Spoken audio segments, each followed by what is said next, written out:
اعوذ باللہ من الشیطان الرجیم بسم اللہ الرحمن الرحیم الحمد للہ رب العالمین الصلاۃ والسلام علی اشرف الانبیاء والمرسلین سیدنا و نبینا ابی القاسم محمد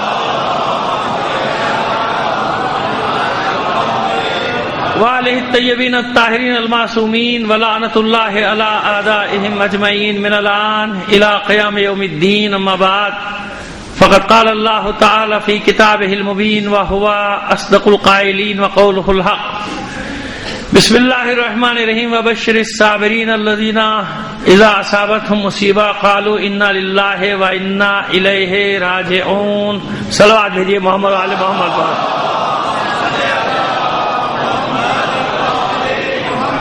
عزاداران حسین چہلم کا روز اس دیگر کاموں کے لیے چیزوں کے لیے نہیں ہوتا، لیکن مجبوری ہے کہ کچھ گزارشات آپ کی خدمت میں پیش کریں، کیونکہ اس سلسلے کی باب العلم فاؤنڈیشن کی اب یہ آخری مجلس ہے باب العلم کی جانب سے جو ہوتی ہے.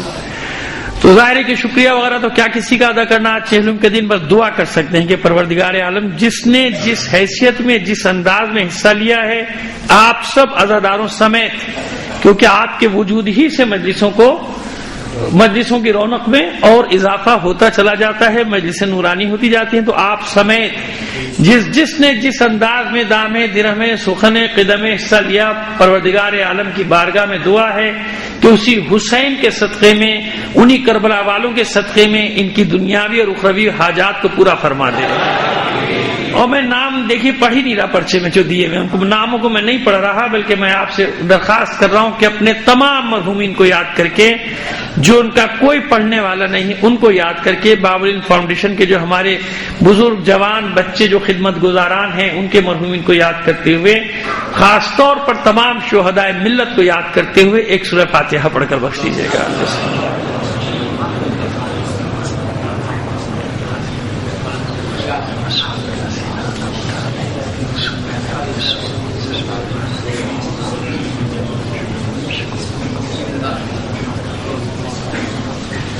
ایک صلوات نعت فرما دیجیے محمد اور آل محمد پر.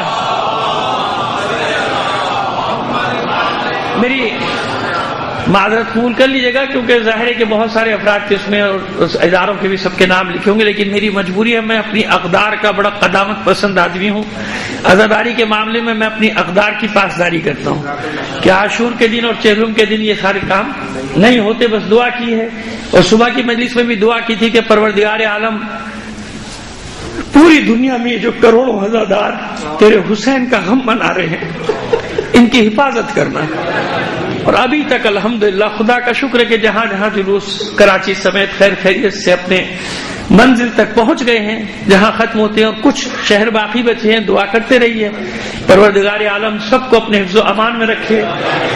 کربلا سے بھی الحمدللہ وہ 2.5 کروڑ ہو یا 3 کروڑ، سب خبر جو بھی خبر ہے آپ کے سامنے، ابھی تک سب خیر ہے. لیکن میں پھر کہتا ہوں کہ اگر اللہ نے کوئی امتحان مقدر کر دیا ہے، مقدر کر دیا نا، قضاء و قدر کو میں اور آپ نہیں ٹال سکتے. اگر اللہ نے کسی جگہ کوئی امتحان ہمارے مقدر میں لکھ دیا ہے تو بس یہ دعا کیجئے کہ پروردگار عالم ہمیں ثابت قدم رکھے. کوئی دنیا کی مصیبت، کوئی طاقت ہمارے دل سے یہ غم حسین کی دولت نہ چھین سکے. یہ دولت سے جو تو نے ہمیں دی ہے، بس اس سے زیادہ ہمیں کوئی بھی دولت عزیز نہیں ہے. بس تمام مومنین کی صحت و سلامتی کے لیے، حفظ و سلامتی کے لیے، اور دشمنان اہل بیت اور اسلام کی نابودی کے لیے بلند آواز سے صلوات بھیجیے محمد علی محمد پر.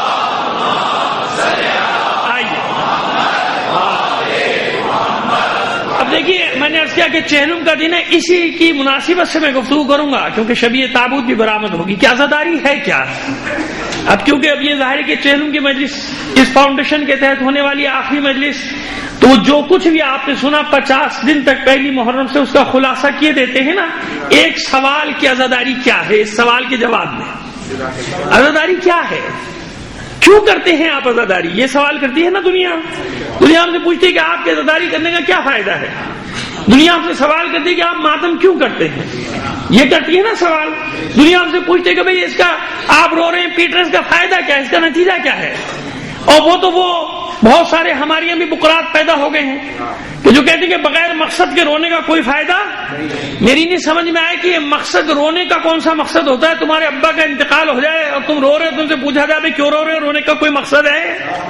جس کے گھر میں جنازہ پڑا ہو پہلا مقصد نہیں پوچھا جاتا. جس کے دل میں چوٹ لگے گی پہلا اثر کیا ہوگا؟ آنسو.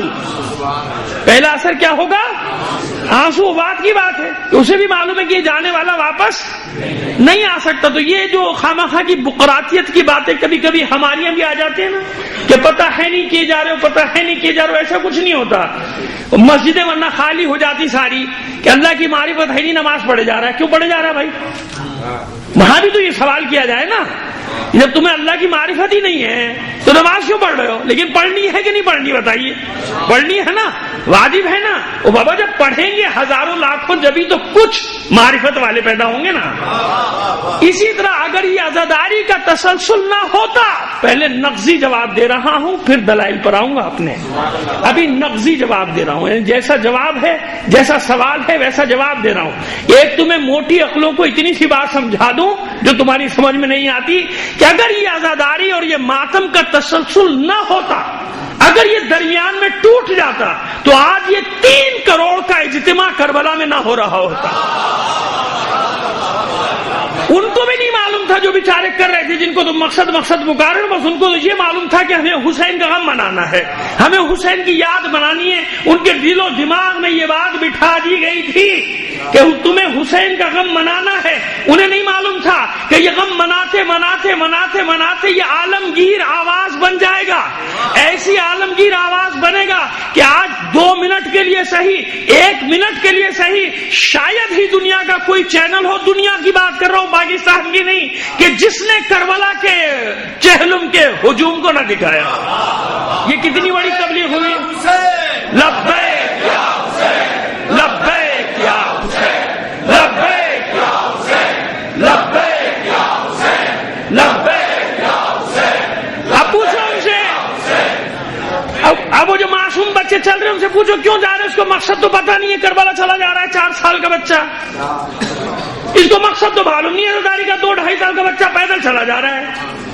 ہوش میں ہو اپنے, عقلیں ٹھکانے ہیں تمہاری. یہ سب سے بڑا اثر کیا ہے 2.5-3 کروڑ کا؟ یہ خود اتنی بڑی تبلیغ سڑکوں پر آنا, اتنی بڑی تبلیغ ہے کہ پوری دنیا پہ دشمن پہ دہشت بیٹھی ہے ایک طرف کہ دشمن خوف زدہ ہو گیا. کیسی قوم ہے, لاکھوں مار دیے ان کے, مگر یہ پھر اسی طرح میدان میں نکل کر چلے آئے. دشمنوں پہ دہشت بیٹھی, کمزوروں کو قوت مل گئی, مظلوموں کو قوت مل گئی. ملی کہ نہیں ملی؟ حوصلہ ملا کہ نہیں ملا مظلوموں کو؟ اب وہ لوگوں نے مجھ سے دوپہر میں پوچھا تھا کہ کون سا چینل, اب تو صبح سے وہ 50 بار دکھا چکے بھائی نائجیریا کی عزاداری. اب میں چینل کا نام یوں نہیں لینا چاہتا کہ وہ پھر اصولوں کے خلاف ہو جاتی ہے بات. یہ مسلسل وہ ابھی بھی اس وقت بھی میں دیکھ کر آ رہا ہوں, مسلسل صبح سے دکھا رہا ہے ہر خبر نامے میں نائجیریا کی عزاداری. کالے سیاہ فام, کس کی قوم ہے؟ بلال حبشی کی قوم ہے. کس کی قوم ہے؟ جون کی قوم ہے. یہ سرخرو ہوں گے قیامت کے دن کہ ہم پیچھے نہیں تھے مولا تیری عزاداری میں. وہ پیروں میں بیچاروں کی چپل ہی نہیں ہے, کھانے پینے کا سامان نہیں ہے, مگر وہ اتنا بڑا سفر طے کر رہے ہیں کہ جتنا بڑا حسین نے مدینے سے کربلا اور پھر کربلا سے اہل بیت نے شام کا کیا تھا. یہ ٹی وی چینلز کی رپورٹ, میں ایک بار نہیں 3-4 بار دیکھ چکا ہوں دن میں, ابھی بھی دیکھ کر آ رہا ہوں 6 بجے پھر خبروں میں دیکھ کر آ رہا ہوں اس چینل پہ, اور بار بار دکھا رہا ہے نائجیریا کی عزاداری. آپ کو پہلے پتا تھا نائجیریا میں شیعہ ہے؟ کتنا بڑا پروپیگنڈا تھا ہمارے خلاف کہ شیعوں کی آبادی کتنی ہے, 2%, 3%, 4%, 5%. اب پتا چل رہا ہے کہ جب حالات خراب ہوتے ہیں تب تشیع سامنے آتا ہے, اچھے دنوں کی بات نہیں. اب جب سامراجی عزائم سامنے آئے تو دنیا کے ہر کونے سے شیعت اٹھ رہی ہے. پتا چل رہا ہے نا دنیا کو کہاں کا شیعہ ہے. تو ایک طرف مظلوموں کو طاقت مل رہی ہے, ان بیچارے پاپ برہنگان کو, مظلوموں کو, ان سیاہ فام نسلوں کو قوت مل رہی ہے کہ بس ایک ہی طاقت ہے جو ہمیں ان بھوک و حرام بلکہ ان کے نام کے ساتھ تو کچھ اور ہی لگنا چاہیے، مگر میری تہذیب مجھے اجازت نہیں دیتی کہ میں لفظ استعمال کر لوں۔ ان بدبختوں کے ساتھ، ان ملونوں کے ساتھ، اس جہنم کے ایندھن لوگوں کے ساتھ، ان کے مقابلے پر وہ بیچارے کھڑے ہیں کمزور لوگ، کھانے کو نہیں ہے۔ کون سی چیز انہیں کھڑے رکھے ہوئے ہیں قیام کی حالت میں؟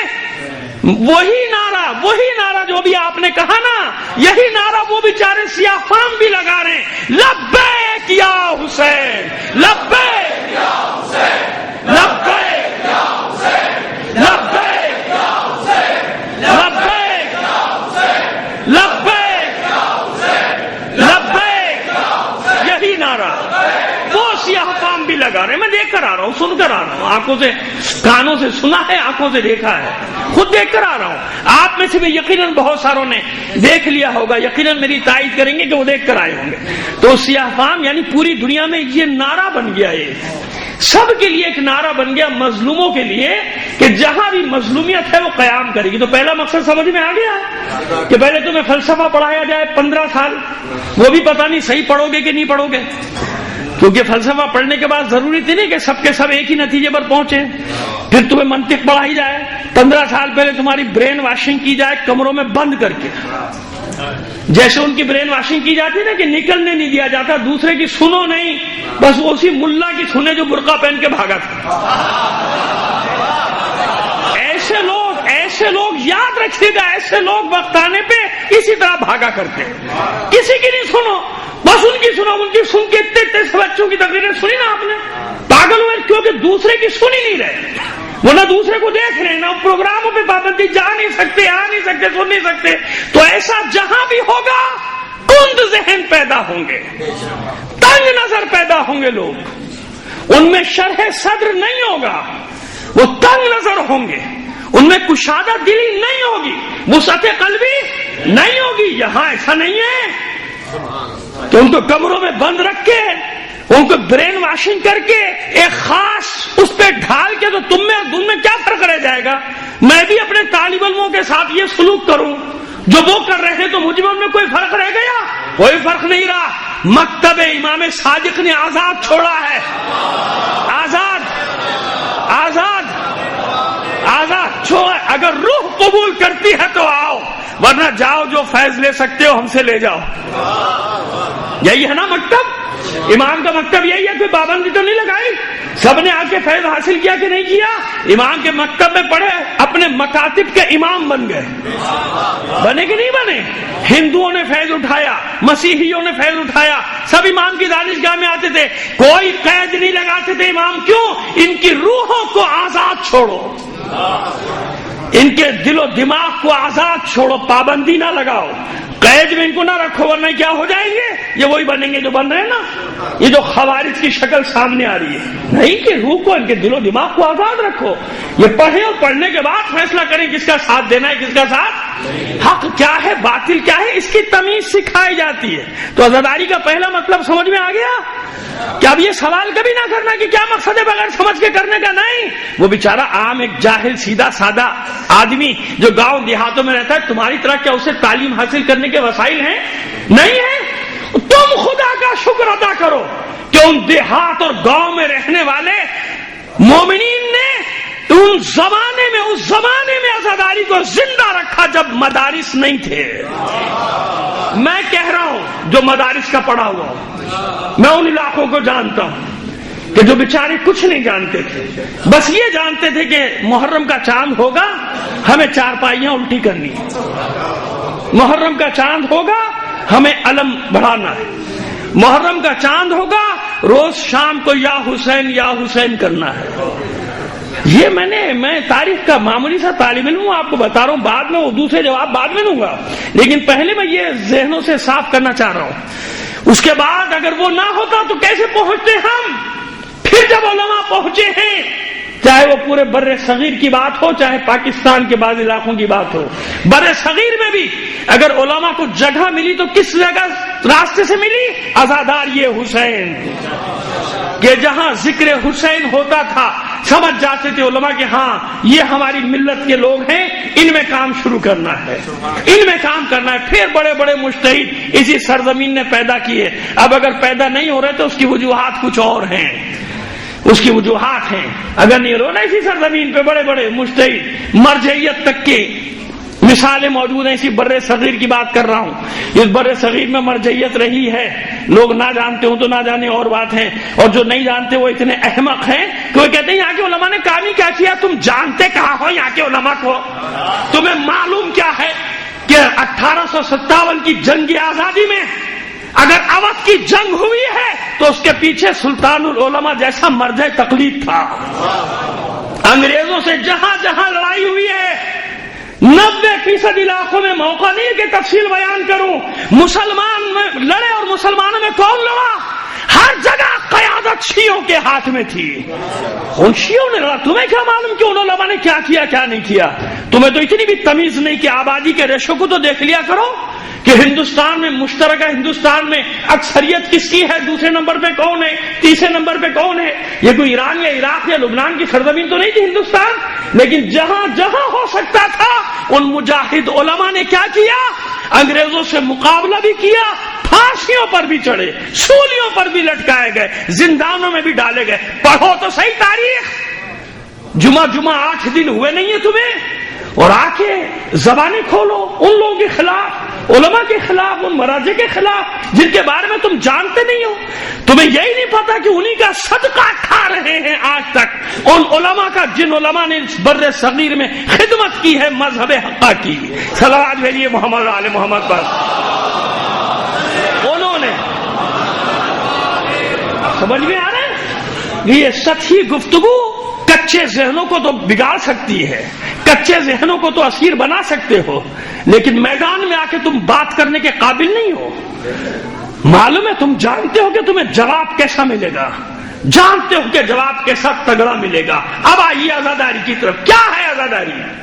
کیوں ہے عزاداری؟ پہلے تو ہم نے ایک سادہ سا جواب دے دیا، ظاہری جواب دے دیا کہ اگر یہ عزاداری نہ ہو تو دشمنوں کے دلوں پر ہیبت نہیں بیٹھے گی۔ اپنے ملک میں گواہ ہے نا، کچھ شہروں میں کیا ہوا تھا، لوگوں نے چیلنج کیا تھا نا کہ ہماری لاشوں پر سے جلوس جائیں گے، غائب ہو گئے تھے سب۔ جب ہمارے مرد عورتیں بچے نکلے نا تو کوئی نہیں نظر آیا۔ وہ جب کہہ رہے تھے کہ ہم سڑکوں میں مدرسہ لگا دیں گے، جلوس نہیں گزرنے دیں گے، اب تو سمجھ میں آئی میری بات؟ ابھی 2 سال پہلے کی تو بات ہے۔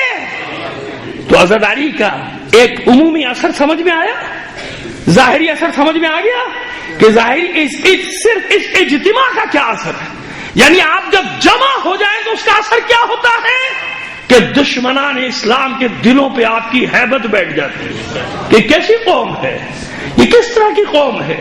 جیسے بھی حالات ہو یہ کہتے ہیں ہمیں جلوس اٹھانا ہے بھائی، یہ ہو گیا وہ ہو گیا، قتل و غارت گری، برف باری، سیلاب، طوفان، زلزلے میں اگر زندگی ملی تھی آزاد کشمیر کو تو یاد پتہ نہیں آپ کو ہے کہ نہیں ہے۔ سب بھول گئے تھے لوگ کیسا رمضان، کیسی شب قدر، کسی کو کچھ نہیں یاد تھا۔ 21 رمضان کو پتا چلا تھا کہ زندہ ہیں۔ کیوں؟ جب تعجب سے ساری NGOs اور پوری دنیا کے لوگوں نے بڑے تعجب سے دیکھا کہ یہ کہاں سے صدا آ رہی ہے ماتم کی، کہا کہ زلزلہ یا کچھ ہے۔ اسی ٹوٹی ہوئی عمارتوں سے 21 رمضان کا جلوس اٹھایا تھا شیعوں نے، اور اعلان کیا تھا کہ یہ زلزلے بھی ہمارے عزم کو مٹا نہیں سکتے۔ آفیشل زندہ زندہ مردہ مردہ محمد وعلى محمد بلند السلام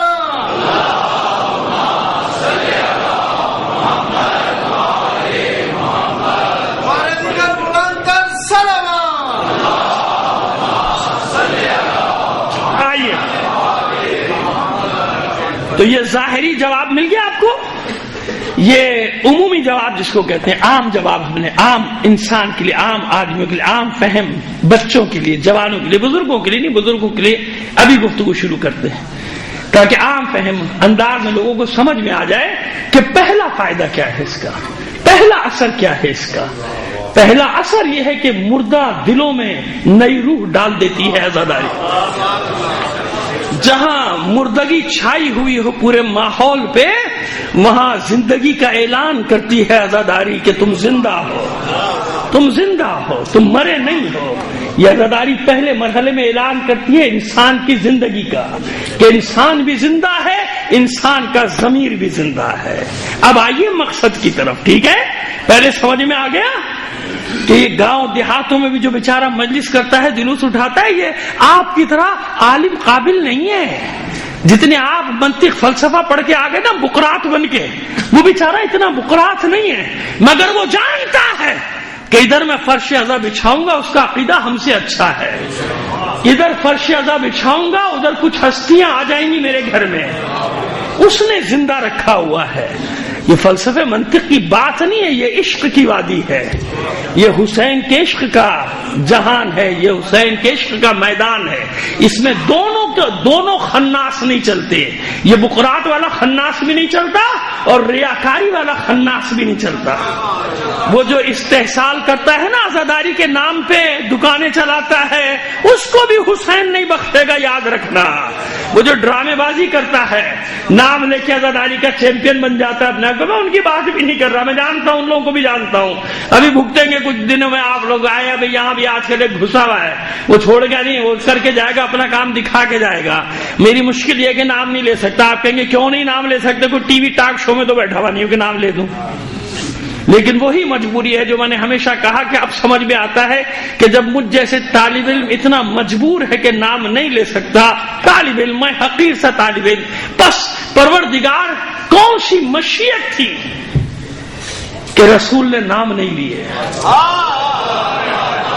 سمجھ میں آ گئی میری بات؟ اپنی مجبوریوں کو دیکھ کے کہ میں گناہگار انسان، میں گناہگار طالب علم، اب مجھے سمجھ میں آیا کہ وہ مشیت الہی کسے کہا جاتا ہے، وہ مشیت الہی کیا ہے جو انسان کے کبھی کبھی پیروں کی زنجیر بن جاتی ہے، صرف کس خوف سے کہ فتنہ نہ پھیل جائے، فساد نہ پھیل جائے، کیونکہ ان لوگوں نے بھی اپنی لابی مضبوط کر رکھی ہوتی ہے۔ سمجھ گئے آپ میری بات کو؟ بس فتنے سے بچانے کے لیے ناموں سے گریز کرتا ہوں، صرف علامتیں بتاتا ہوں، اشارے دیتا ہوں۔ صلوات بھیجیے محمد اور آل محمد پر۔ آئیے آئیے، کیا ہے عزاداری؟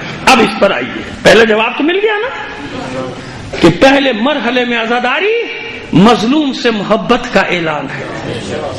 ظلم ہوا ہے آل رسول پہ، اس کا غم منایا جائے گا، کیوں نہیں منایا جائے؟ دوسرا مرحلہ، اس کو منانے کی دلیل کیا ہے؟ کیوں منائی جائے؟ ابھی بعد میں آتے ہیں، پہلے کیوں، اس کی دلیل کیا ہے؟ کہاں سے؟ رسول نے تو نہیں کی، عام طور پہ کہہ دیتے ہیں اماموں نے تو نہیں کی، یہ آپ لوگ کیوں کرتے ہیں؟ جلوس پہلے تو نہیں اٹھتے تھے، یہ تو 4 صدی ہجری میں جلوس اٹھنا شروع ہوئے، تو پہلی بات تو یہ کہ نہیں، جلوس تو پہلے دن سے اٹھے، جلوس، اور وہ بھی ماتمی جلوس، وہ بھی عزاداری کے جلوس۔ فرق صرف اتنا ہے کہ پہلے انہوں نے اپنی اللہ نے ان کی عقلوں پہ پردے ڈال دیے، آل رسول کو بازاروں میں لے کر آ گئے۔ جب آل رسول کو بازاروں میں لائے تو کیا کیا آل رسول نے؟ کبھی سید سجاد نے، کبھی ثانیہ زہرا نے، کبھی جناب ام کلثوم نے، کبھی فاطمہ بنت حسین نے، یہ کوفے اور شام کے بازاروں میں خطبات دیے کہ نہیں دیے؟ یہ خطبات کیا ہے؟ یہ واقعہ کربلا کا دہرایا جانا ہے کہ نہیں ہے؟ یہ دربار یزید میں دربار ابن زیاد کے خطبات کیا ہے؟ تو مجلس تو پہلے دن سے چل رہی ہے بھائی، مجلس نہیں رکی، مجلس ہو رہی ہے، جلوس بھی اٹھا ہے، لیکن آئیے پھر دے دیں، آپ کو دلیل دے دیں، شرعی دلیل دے دیں۔ کیوں تابوت، کیوں ذوالجناح، کیوں علم؟ توجہ سے سنیے گا، ریکارڈ ہو رہی ہے میری بات، نہیں سمجھ میں آئے دوبارہ سن لیجیے گا۔ بہت سارے لوگ ایسے ہیں جن کی سمجھ میں نہیں آتی، ہمارے طرف بھی ایسے ہو جاتے ہیں جن کو نہیں سمجھ میں آتا، جن کو نہ ذوالجناح سمجھ میں آتا ہے، نہ تابوت سمجھ میں آتا ہے، نہ گہوارہ علی اصغر سمجھ میں آتا ہے، نہ علم سمجھ میں آتا ہے۔ میں وہ سمجھانے جا رہا ہوں ابھی، اور دلیلیں بھی قرآن سے آپ کو دے دیتا ہوں۔ صلوات بھیج دیجیے محمد آل محمد پر۔ مگر فرق یاد رکھیے گا، ریاکاری الگ ہے، خلوص الگ ہے۔ ریاکاری کے ساتھ مسجد بھی بنائے گا تو مسجد ضراری ہوگی بھائی. سمجھ میں آ رہی ہے میری بات؟ ریاکاری کے ساتھ حج بھی کرے گا تو وہ گیا, اس کا کہیں کچھ بھی نہیں ہوگا, عمال نامے میں اس کے حج میں کچھ بھی نہیں نکلے گا, وہاں پہ الٹا ہی نکلے گا. جو بھی نکلے گا اس کا حج کسی اور غریب کے نام پہ چلا جائے گا, جو کبھی گیا بھی نہیں ہوگا. بیگم پروردگار میں تو کہیں دیکھا ہی نہیں خانہ کعبہ, تصویر دیکھی تھی کیلنڈر کے اوپر, یہ میرے 6 حج کیسے کہا, ہاں تیرے ہیں اس کے نہیں ہیں, اس کے تجھے دے دیے. مثال کے طور پہ کوئی روایت نہیں پڑھ رہا, کوئی آیت نہیں پڑھ رہا, مثال کے طور پہ میں کہہ رہا ہوں کہ ایسا بھی ہو سکتا ہے, امکان ہے کہ جو 25-35 سال جا رہا ہے لکھواتا جا رہا ہے الحاج الحاج در الحاج در الحاج الحاج, ایک بار کیا تو حاجی, 2 بار ہوا تو الحاج, 3 بار ہوا تو پتہ نہیں کیا, 10 بار ہو گیا تو 2 ال لگاؤ, 20 ہو گئے ان کا 4 ال لگاؤ, 35 حج ہو گئے ان کا 10 ال لگاؤ, ال ال ال ال کچھ تو کرو نا. الحاج تو بھائی سبھی ہو گئے, ایک کے بعد کرنے کے بعد الحاج, اب ہر جگہ الحاج ہو گئے سارے کے سارے. معذرت کے ساتھ نہیں, کیا پتا وہاں کچھ بھی نہ نکلے. وہ غریب جس سے دیکھے خانہ کعبہ فوٹو میں ہے صرف, اس کے نکل رہے ہیں. وہ پروردگار میں دیکھے ہی نہیں, میں کبھی گئے نہیں. فرشتوں سے بیچارہ کہہ رہا ہوگا بھیا کس کے ڈال دیے میرے حساب میں, بعد میں کہیں سزا نہ مل جائے. میں نے کہا نہیں بھائی تمہارے یہ رکھو, یہ تمہارے لیے ہے, یہ اس کے لے لیے تمہیں دے دیے. یہ بھی امکان ہے, ہو سکتا ہے. میں یہ تھوڑی کہہ رہا ہوں کہ روایت ہے, یہ آیت ہے, ٹھیک ہے نا. تو ریاکاری الگ.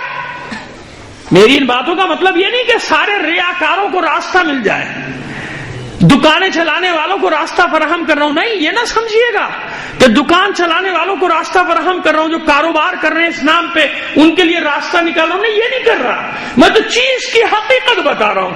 جیسے خانہ کعبہ ہے نا خانہ کعبہ, اب کوئی اس میں بت رکھ دے تو یہ بت رکھنے والے کا قصور ہے نا. خانہ کعبہ تو پھر بھی خانہ کعبہ ہی ہے نا بھائی. تو خانہ کعبہ کا تو قصور نہیں ہوا کہ میں خانہ کعبہ ہی نہیں جاؤں گا, وہاں بت بیٹھے ہوئے, اب بھی بت بیٹھے ہوئے ہیں, اب بھی تو بت ہی ہیں. یہ آل سعود کیا ہے, کیا ہے یہ آل سعود؟ ان میں اور یہودیوں میں کوئی فرق ہے؟ کوئی فرق نہیں ہے. تو بیٹھے تو کیا کروں, جانا چھوڑ دوں؟ مکہ جاؤں گا بھائی میں, مجھے ان سے کیا لینا دینا, مجھے تو اللہ کے گھر سے کام ہے اور رسول کے گھر سے کام ہے. صحیح ہے نا, میں جاؤں گا تو کوئی بھی بیٹھا رہے. تو اس لیے میں نے فرق قائم کر دیا کہ اگر کوئی ریاکاری کر رہا ہے, دکانداری کر رہا ہے, تجارت کر رہا ہے اس کے ذریعے, وہ الگ, مگر اصل چیز کیا ہے, اصل حقیقت ہے یا نہیں ہے کچھ. اگر حقیقت نہیں ہے اس میں کچھ, تو معبود آخر کیا ضرورت ہے, کیا فائدہ ہے یہ کروڑوں جانور ہر سال ذبح کرانے کا. ایک مینڈھا ذبح ہو گیا تھا نا, ہو گیا. اب یہ بار بار تکرار, قیامت تک تکرار کیوں, کہ جب بھی عید الاضحیٰ آئے سنت ابراہیم بجا لاؤ. گوشت ضائع چلا جائے, بے شک ضائع جائے, مثال کے طور پہ, اب تو شاید ضائع نہیں جاتا, لیکن اسے چھوڑ کے آ جاتے تو کون اٹھا کے لائے گا بھائی. مینا میں پڑے رہتے تھے گوشت چھوڑی سب پڑے ہوئے, وہاں کون اٹھانے والا, وہ اٹھا کے ڈمپ کر دیتے تھے. اب شاید سنا کے بانٹتے ہوں گے, چلو بانٹتے ہوں گے تو اچھی بات ہے, لیکن کہنے کا مطلب کیا ہے کہ پروردگار, اب یہ سوال وہاں بھی کرو نا کہ کروڑوں جانور ذبح ہو رہا ہے, اسے ذبح کرنے کا کیا فائدہ بھائی, ویسی گوشت روز کھاتے ہیں. لیکن نہیں, قرآن میں ذکر کیوں کیا گیا, یہ واقعات, یہ قصص انبیاء, یہ ان کی قربانیاں کیوں ذکر کی جا رہی ہیں بھائی, ضرورت کیا ہے؟ اسی لیے تو ذکر کی جا رہی ہے کہ یاد رکھو, بھولا مت. کہ آدم اور حوا پہ کیا گزری بھولنا مت, نوح پہ کیا گزری بھولنا مت, ابراہیم نے کیسے مبارزہ آرائی کی, معرکہ آرائی کی بھولنا مت, کیسے نمرود سے ٹکرائے بھولنا مت, کیسے حاجرہ نے قربانی کی بھولنا مت. اور اس یاد رکھنے کے لیے ان کے عمل کو زندہ کر دیا. اب تو یاد رکھو گے, جو قرآن نہیں پڑھتا وہ بھی یاد رکھے گا, جو حج پہ نہیں جاتا وہ بھی یاد رکھے گا. جب حج کا زمانہ آئے گا خبریں سنے گا, دیکھے گا, مکے کو دیکھے گا کیا کر رہے کیا نہیں کر رہے, دیکھے گا نا. تو بس اللہ نے ان اعمال کو کیوں زندہ کیا, اس لیے زندہ رکھا کہ یاد رکھو. ابراہیم کو بھی یاد رکھو, اسماعیل کو بھی یاد رکھو, ہاجرہ کو بھی یاد رکھو, اس مینڈھے کو بھی یاد رکھو, اس دمبے کو بھی یاد رکھو. جو فدیہ بنا اسماعیل کا قربان ہوا، بلکہ ان شیطانوں کو، ملونوں کو بھی یاد رکھو، ان کو بھی نہ بھولنا، ورنہ کوئی پوچھنا کہ اس میں پتھر مارنے کا فائدہ؟ وہ جو ہم سے کہہ رہا ہے کہ جناب اس کا کیا فائدہ، اس سے پوچھے جو تین دیواروں میں تو پتھر مارے جا رہا ہے، اس کا کیا فائدہ؟ یہ دیوار تو خود انہی نے بنائی ہے، پہلے ستون تھا، اس کو چھت بنائی، دائرے میں آ گیا، اب جو دیوار بنی ہے وہ تو آل سعود نے بنائی ہے، اور شیطان کو بھی اپنی طرح بہت بڑا بنا دیا۔ پہلے تو پتلا سا ستون تھا، اب اتنا بڑا بنا دیا کہ جتنا جہاں جی چاہے مارو، جیسے جی چاہے تمہارا مارو۔ تو اب یہ بتائیے کہ اس کا کیا فائدہ بھائی؟ کیوں مار رہے ہو بھائی؟ یہ وہ شیطان ہے، دیوار ہے، دیوار میں پتھر مارے جا رہے ہو یا نہیں؟ کرو یہ عمل، کیوں؟ تاکہ ابلیس نے جو فعل انجام دیا تمہارے دل میں اس سے نفرت پیدا ہو۔ شیطان سے نفرت یعنی ابراہیم سے محبت، اور ابراہیم کے راستے میں آنے والی رکاوٹ سے نفرت۔ سمجھ میں آ گئی؟ سب کچھ سکھا رہا ہے اللہ۔ کیوں؟ معبود کیا فائدہ اس کو پتھر مارنے کا؟ بڑا فائدہ، بڑا فائدہ ہے، بہت فائدہ ہے اس کو پتھر مارنے کا۔ اس کو پتھر مارنے سے عقیدہ پکا ہو جاتا ہے کہ ابراہیم سے محبت اور ابراہیم کے دشمن سے نفرت دونوں دین کا حصہ ہیں، دونوں دین کا حصہ ہیں، یہ دونوں چیزیں دین کا حصہ ہیں۔ یاد رکھنے کو کہا نا، تو بس چاہتا ہے نا اللہ کہ یاد رکھو۔ صبر ایوب کا ذکر کیوں کیا؟ یاد رکھو۔ جناب یوسف کی چاہ میں تنہائی، کنویں میں تنہائی کا ذکر کیوں کیا؟ یاد رکھو۔ جناب یعقوب کے گریے کا ذکر کیوں کیا؟ سوال کرو نا، سوال اٹھاؤ کہ اے یعقوب، آپ تو جانتے ہیں کہ یوسف ملے گا، جانتے ہیں نا یعقوب کہ یوسف ملے گا، تو پھر روئے جا رہے ہیں۔ کیوں رو رہے ہیں حضرت یعقوب؟ اور اتنا رو رہے ہیں کہ آنکھوں پہ چربی آ گئی۔ وَبْيَضَّتْ عَيْنَاهُ، آنکھیں کیا ہو گئی؟ سفید ہو گئی، یعنی پردہ پڑ گیا، چربی اتر آئی، نابینا ہو گئے، روتے روتے روتے۔ اللہ نے یعقوب کو کیوں نہیں روکا؟ ارے زندہ کو رو رہے ہو، زندہ کو، یہی ہے شہید تو زندہ ہے، آپ زندہ کو روتے، تو پوچھو نا یعقوب سے کہ یوسف زندہ ہے، زندہ کو کیوں اتنا روئے؟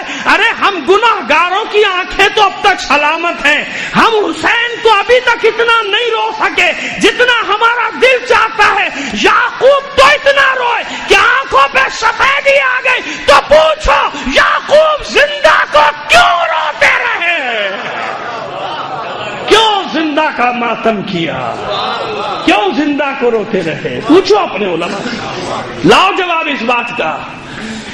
جانتے ہیں جناب یعقوب، اگر نہ آپ کہتے کہ نہیں ان کو معلوم تھوڑی تھا زندہ ہے کہ نہیں، معلوم تھا۔ اگر معلوم نہ ہوتا تو اپنے بیٹے سے کیوں کہتے یوسف سے خبردار اپنا خواب بھائیوں کو نہ بتانا؟ ہے نا، یہی کہا تھا نا کہ اپنا خواب اپنے بھائیوں کو نہ بتانا۔ تو جانتے تھے نا کیا ہونے والا ہے جناب یعقوب، مگر جدائی میں روتے رہے، روتے رہے۔ کس کو؟ زندہ کو۔ کس کو روتے رہے؟ تم زیادہ جانتے ہو۔ اسی وقت مشیت کو ٹوکنا تھا، یعقوب یہ کیا کر رہے ہیں آپ؟ یہ کیا کر رہے ہیں آپ؟ نبی ہیں، پیغمبر ہیں، ایسے روئیں گے؟ اس طرح رو رہے ہیں کہ بینائی چلی گئی۔ ارے بھائی یوسف واپس دیں گے آپ کو، ملے گا، لیکن نہیں، کہیں مشیت نے نہیں ٹوکا رونے سے۔ ٹوکا مشیت نے تو قرآن میں موجود، کیوں موجود؟ اسی لیے موجود کہ یاد رکھو، یاد رکھو یعقوب کا ایک یوسف ہے، زینب کے 18 یوسف ہے۔ یعقوب کا ایک یوسف ہے، سید سجاد کے 18 یوسف ہے۔ کربلا میں یعقوب کا یوسف واپس آ گیا، سید سجاد کا کوئی یوسف میدان سے واپس نہیں آیا۔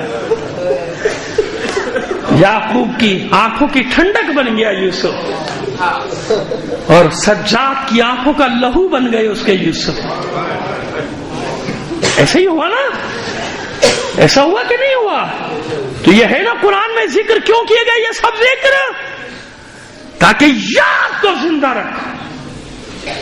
نہیں معلوم ابراہیم کو جو گھر تعمیر کر رہا ہوں اس کا اثر کیا ہوگا, کیا معلوم ابراہیم کو, لیکن اللہ جانتا ہے کہ نہیں تم نے میرے لیے کیا ہے نا کام, میری اطاعت کی ہے, میرے حکم پہ کیا ہے, بس اب دیکھو میں اس گھر کو کیا مقام دوں گا. قیامت تک کے لیے یہ کعبہ بنے گا, عاشقوں کے دلوں کا کعبہ بن جائے گا, جو نہیں بھی آئے گا اس کے دل میں کعبہ ہوگا. ابراہیم سب کے دل ادھر موڑ دوں گا, ہر سال لاکھوں لوگ اور موقع مل جائے تو کروڑوں لوگ اور انتظام ہمارے ہاتھ میں آ جائے تو کروڑوں لوگ. دیکھا نا ابھی 20 دن سے کربلا میں دیکھ رہے ہیں, عاشقوں پہ بھی دیکھا, اب بھی دیکھا, ایک ہی چیز نظر نہیں آئی اور وہ ہے بھگدڑ. اب پتا چلا کہ بھگدڑ کی سنت کہاں سے آج تک جاری ہے. بھگدڑ کا پتا چل گیا, وہ بیچارہ بے گناہ بھی پس جاتا ہے اس بھگدڑ میں. جب آنکھیں بند کر کے بھاگتے ہیں کہ پتہ نہیں کدھر سے تلوار کدھر سے تیر آ جائے گا, بھاگو, تو اس میں بیچارے بے گناہ بھی سینکڑوں ہزاروں رون دیے جاتے ہیں. وہ آنکھیں بند کر کے بھاگنا ہے. تو میرا دماغ تو انہیں میدانوں میں چلا جاتا ہے جہاں میں نے بھگدڑ ہوتے ہوئے دیکھی, اور پھر اندھیرے میں کیا وہ دھول مٹی میں ایک دوسرے پر ہی تلواروں کے وار کرنے شروع کر دیے ڈر کے مارے. یہ بھی ہوا ہے کچھ جنگوں میں, ایسا بھی ہوا ہے عزیزو.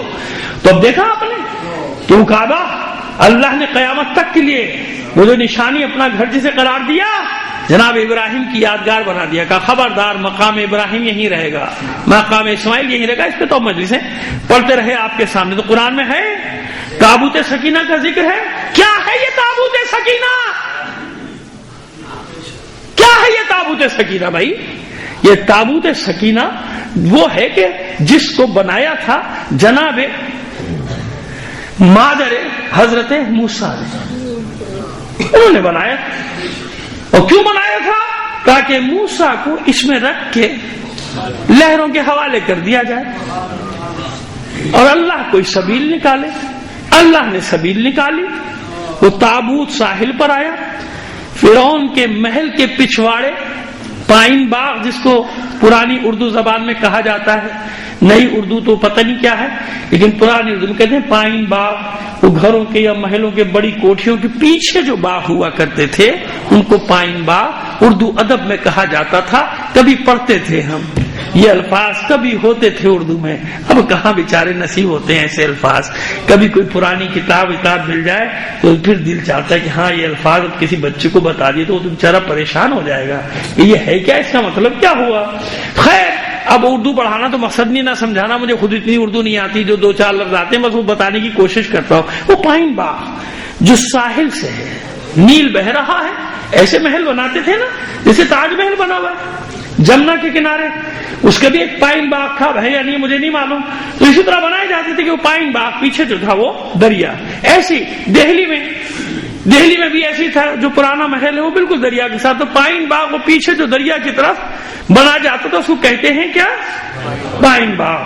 تو وہ کہا جاتا تھا پیچھے. تو وہاں پائن باغ میں جہاں وہ اپنی سہیلیوں کے ساتھ جناب آسیہ اپنے حرم کے ساتھ بیٹھی ہے, وہاں یہ تابوت تیرتا ہوا آیا. یہ ہے تابوت, لکڑی کا ٹکڑا ہے. اور کیا ہے, کیا ہے یہ؟ اپنے ہاتھ سے بنائی ہوا ہے, اپنے ہاتھ سے بنایا ہے نا بھائی, لکڑی کا تابوت.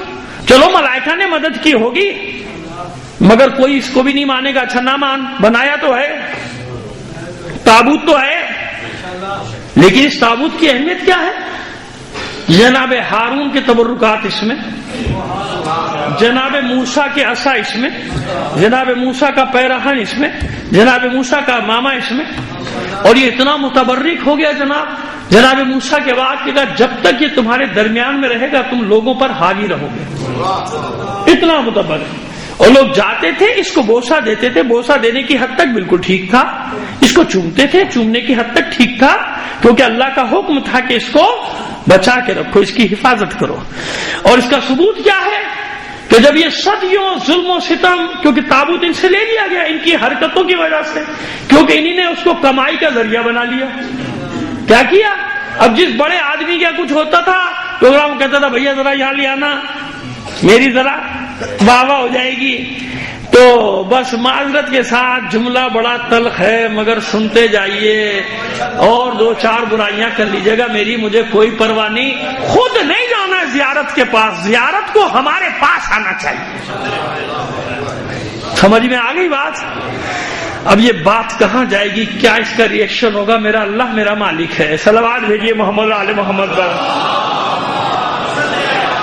بس میں نے اپنے اللہ پہ بھروسہ کر کے یہ سچائی آپ کے سامنے رکھ دی، مگر بنی اسرائیل کی رکھی ہے بھائی، کس کی رکھی ہے؟ کہ وہ یہ چاہتے تھے کہ تابوت ہمارے گھر پہ آئے، ہم نہیں جائے، کیوں؟ ہم بڑے لوگ ہیں، اور وہ لے جانے والے کیوں لے جاتے تھے؟ لے چلو مال ملے گا۔ سمجھ گئے آپ؟ سمجھدار تو ہیں، سمجھ تو رہے ہیں سب میری بات، اسی لیے خاموشی چھائی ہوئی ہے تھوڑی سی۔ صلوات بھیجیے محمد آل محمد پر۔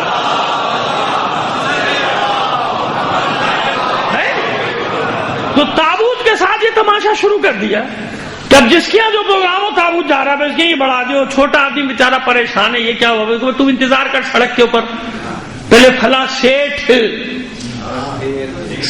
یہاں سے آ جائے، پھر تیری باری آئے گی۔ اللہ نے کیا کیا؟ ان سے یہ نعمت اٹھا لی، تابوت ان سے اٹھا لیا گیا، غائب پوشیدہ غیبت میں چلا گیا، تابوت غیبت میں چلا گیا۔ کیا تماشا کرتے ہو اللہ کی نشانیوں کا؟ کاروبار کرتے ہو اللہ کی نشانیوں کے ذریعے سے؟ بے وقوف بناتے ہو لوگوں کو اللہ کی نشانیوں کے ذریعے سے؟ یہ مقدس چیزیں ہیں، ان کا تقدس ہے۔ کیا ہے؟ تقدس ہے۔ جو چیز پیغمبر سے امام سے منسوب ہو جائے تو مقدس ہو گئی کہ نہیں ہو گئی؟ اس کے تقدس کو پامال کرتے ہو، اس کے تقدس کو بازاروں میں فروخت کرتے ہو، اس کے تقدس کو سرمایہ دار کی چوکھٹوں پہ لے جا کے پامال کرتے ہو۔ اگر اتنا بڑا ہے تو کہیں اور جا، اس فرش عزا پہ تو جو بھی بیٹھتا ہے سب ایک جیسا ہوتا ہے بھائی۔ اور میں تو ہمیشہ ایک بات کہتا ہوں، خدا سلامت رکھے ہمارے ان بزرگوں کو۔ میں ظاہر پابند شریعت کوشش کرتا ہوں، دعویٰ تو نہیں کرتا ہوں، مجھے معلوم ہے کہ ڈاکٹر نے جس کو کہہ دیا کہ آپ کرسی پر بیٹھ کے نماز پڑھیں، کرسی پر بیٹھیں، اس کا حق ہے، اسلام نے کہا ہے کہ اس کا حق ہے، غریب امیر نہیں، وہ بیمار ہے، مریض ہے، اس کا حق ہے کہ وہ کرسی میں بیٹھے۔ لیکن بعض جگہ خیر بات سنا کے آ گیا، اس لیے اب جگہوں کا نام لینے کی ضرورت نہیں، وہاں پہ کہہ چکا ہوں جامع سے، جوان بچے لڑکے کیونکہ شیخوں کے بیٹے کرسی پہ بیٹھے۔ اچھا، اس فرش عزا پہ حسین کی ماں بیٹھی ہے، اس فرش عزا پہ امام زمانہ بیٹھا ہوا ہے، تو ان سے بڑا ہے؟ کیونکہ تیری جیب میں پیسے آ گئے، تیرے باپ کے پاس کچھ حرام کا مال آ گیا، اس لیے تو اپنے آپ کو بڑا سمجھ کے بڑی مسجد میں بیٹھے گا، اور تیرے لیے زیارت لائی جائے گی، اور پھر سمجھے گا کہ کوئی سچ بولنے والا نہ ہو، کوئی حق بولنے والا نہ ہو، کوئی ڈانٹنے والا نہ ہو، کوئی سنت پہ عمل کرنے والا نہ ہو، کہ جب کوئی غلط کرے تو کوئی ٹوکے بھی نہیں۔ ایسا کچھ نہیں ہے، بہت ہیں ٹوکنے والے، کچھ لوگ ڈرتے ہوں گے ٹوکنے سے کیونکہ ان کے مفادات انہی سیٹھوں سے وابستہ ہوتے ہیں، ان کی دال روٹی انہی سرمایہ داروں کے ذریعے سے چل رہی ہوتی ہے، اس لیے وہ ڈرتے ہوں گے۔ علی کے غلام تھوڑی ڈرتے، امام زمانہ کے سپاہیوں کے غلام ہونے کا دعویٰ کرنے والے نہیں ڈرتے ہیں۔ سپاہیوں والی سپاہت بھی نہیں ہے ہم میں تو، لیکن سپاہیوں کے غلام ہونے کا انشاءاللہ خدا نے چاہا توفیق دے اللہ آپ کو، ہم سب کو توفیق دے۔ لیکن مجھے اللہ اکبر، یا رسول اللہ، یا سمیٹ رہا ہوں، اللہ سمیٹ رہا ہوں بیان کو، بات سمجھ میں آ گئی میری؟ جو میں نے کہی مانے یا نہ مانے، مگر میں نے کوئی تقیہ نہیں کیا بات کو سمجھانے میں، سمجھا دیا میں نے جو سمجھانا تھا۔ لیکن ذکر ہے نا تابوت کا، پھر جب فتح کے دن نزدیک آئے، جب توبہ تلہ کی، اپنے اعمال پہ توبہ کی، معافیاں مانگی، اس میں بھی کئی صدیاں لگیں، تو پھر اللہ نے خوشخبری دی، کس کی؟ طالوت کی، جالوت کے مقابلے میں بنی اسرائیل کو، کیا اب یہ تمہارا سردار بنا دیا؟ جاؤ، فتح کی خوشخبری ہے، شموئیل پیغمبر جائیے ان کو خبر دے دیجئے جناب شموئیل سے ناراض ہو گئے تھے، یہ کیا طالوت کو بنا دیا، اورنگی ٹاؤن کا رہنے والا، ہم ڈیفینس میں رہتے ہیں، ہمیں نہیں بنایا۔ مثال کے طور پہ میں نے اپنے شہر کی مثال دے دی، آپ کے شہر کے سارے علاقوں کے نام مجھے یاد نہیں، میں نے اپنے شہر کی یہ اورنگی ٹاؤن والا، یہ کورنگی میں رہنے والا، اس کو ہمارا صدر بنا دیا، سربراہ بنا دیا، ہم ڈیفینس۔ اب تو میں نے کہا نا کہ وہ علامات میں سے کیا ہے کہ تمہارے پست بلند اور بلند پست ہو جائیں گے۔ کیا مطلب؟ اب بلندی کا معراج یہ ہوگا کہ پہلے پوچھا جائے گا کہاں رہتے ہو؟ شیعہ نکلو اس سے باہر، کم از کم تم تو نکلو، اگر دوسرے نہیں نکلتے تو شیعہ تو نکلو اس سے باہر۔ اب معیار کیا ہے؟ کہاں رہتے ہو؟ تو پہلے جواب سے اندازہ لگانا ہے کہ اس سے ملا جائے کہ نہیں۔ کہاں رہتا ہے؟ ماڈل ٹاؤن میں، ہاں پھر ٹھیک ہے، چلے گا، اپنے لیول کا ہے۔ ڈیفینس میں اوہو پھر تو اور بھی اچھا ہے۔ کینچ میں، ایسا ہر جگہ ہے نا، سب شہروں میں۔ اب معیار خاندانی شرافت نہیں ہے، اب یہ نہیں پوچھا جائے گا کہ کس خاندان کا ہے، اب تو تولا جائے گا کہ کس علاقے میں رہتا ہے، اس کا وزن کتنا ہے۔ اب جو بیچارہ ملیر ولیر میں رہتا ہوا تو بیچارہ بتاتے ہوئے بھی جھجکے گا، شرمائے گا، وہ ابھی تو ملیر میں ہوں لیکن میں نے بندوبست کر لیا فلاں جگہ شفٹ ہونے کا۔ مثال کے طور پر یہ معیار ہے، یہ معیار تو نہیں ہوا۔ تو اللہ کی نظر میں یہ معیار تو نہیں کہ طالوت نہیں، یہی سردار ہے تمہارا، تاکہ تمہاری غرور کی ناکوں کو خاک میں رگڑا جائے۔ وہ جو تم تکبر کرتے ہو نا، تکبر سے چلتے ہو، وہ تمہارے اس تکبر کو خاک میں ملایا جائے۔ یہی طالوت، کیوں؟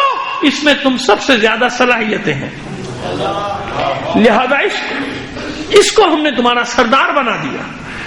اور نشانی کیا ہے فتح کی؟ تابوت سکینہ واپس آئے گا، وہ تابوت جس کے لیے قرآن کہتا ہے کہ اس میں موسیٰ اور ہارون کی ساری میراث جمع ہے، اس تابوت میں میراث جمع ہے۔ تو ایک تابوت کو اللہ نے علامت قرار دیا، کس چیز کی؟ فتح کی، ایک قوم کی فتح کی علامت۔ کیا بے احترامی نہ کرنا، واپس دے رہا ہوں تابوت، واپس آ رہا ہے تمہارے پاس، اب بے احترامی نہ کرنا اس کے ساتھ۔ اور پھر وہ بات کی بات کے فتح کے بعد جناب زکریا کو حکم ہوا مسجد یعنی بیت المقدس کی نئے سرے سے تعمیر، اور پھر ایک خاص حجرہ اس صندوق کے لیے بنایا گیا، سمجھ گیا؟ اس کے لیے خاص کمرہ بنایا، اللہ کے حکم سے یہ ساری تعمیرات ہوئی کہ اس حجرے تاکہ اس کی بھی زیارت کی جائے جب تم نماز کے لیے جاؤ، جب تم عبادت کے لیے جاؤ۔ یہ قرآن کہہ رہا ہے، کہاں پر یہ ذکر ہے؟ قرآن میں۔ کیوں؟ اس لیے کہ یہ یادوں کو زندہ رکھو تاکہ تمہیں عبرت حاصل ہو کہ کون سی قومیں کن وجوہات کی بنا پہ پستی میں جاتی ہیں، کن وجوہات کی بنا پہ بلندی پہ جاتی ہیں۔ اور بلکہ اب میں خلاصہ کروں، اس لیے یہ ساری مثالیں دی کہ کربلا میں جس نشانے کو دیکھو گے تمہیں قرآن میں اس کی مثال ملے گی، قرآن میں اس کی مثال۔ اگر ذوالجلالہ کا تقدس دیکھنا ہے تو ناقہ صالح کا تقدس پہلے قرآن میں دیکھ لو کیا ہے۔ ناقہ صالح معبود جانور ہے، تو نے معجزے سے پیدا کر دیا پہاڑ سے۔ میں یہ کہتا ہوں کہ پہلا جانور جو پیدا کیا تھا وہ بھی تو معجزہ ہی تھا تیرا بھائی۔ جو پہلا حیوان خلق ہوا ہوگا یا اسی نسل کا ناقہ جو پہلی بار خلق ہوا ہو تو وہ بھی تو اللہ نے پیدا ہی کیا نا، اس کے بعد اس سے پیدا ہوئے۔ تو معبود یہ بھی تو ایک جانور ہے، چاہے وہ پہاڑ چیر کے نکلا، تو نے نکال دیا جیسے تو نے پہلا ناقہ خلق کیا ہوگا۔ بھائی پہلے کچھ نہیں تھا، خلق کر دیا، نہیں تھا پھر خلق کر دیا، پہاڑ سے نکال دیا۔ لیکن اس کی اہمیت کیا ہے؟ یہ محترم کتنا ہے معبود، میں اس ناقے کا احترام کیوں کروں؟ کہ اس کا احترام کرو۔ کیا کہا اسے؟ ناقۃ اللہ۔ قرآن نے اسے کیا کہا؟ ناقہ صالح کو ناقۃ اللہ، یہ اللہ کا ناقہ ہے۔ تو معبود یہ باقی ناقے کس کے ہیں؟ پروردگار یہ باقی ناقے کس کے؟ سمجھ میں آیا؟ نہیں، نسبت کی بات ہے۔ ہر شے کا خالق ہے. کائنات میں جتنی بھی اشیاء ہیں ان سب کا خالق ہے اللہ. لیکن یہ ناقہ میں نے اپنے رسول کی سچائی ثابت کرنے کے لیے خلق کیا ہے، اس لیے اسے محض ناقہ صالح نہ سمجھنا، بلکہ اب اس کی نسبت ہو گئی ناقۃ اللہ. جب ایک ناقہ ناقۃ اللہ بن سکتا ہے تو پھر کسی کا ہاتھ ید اللہ کیوں نہیں بن سکتا؟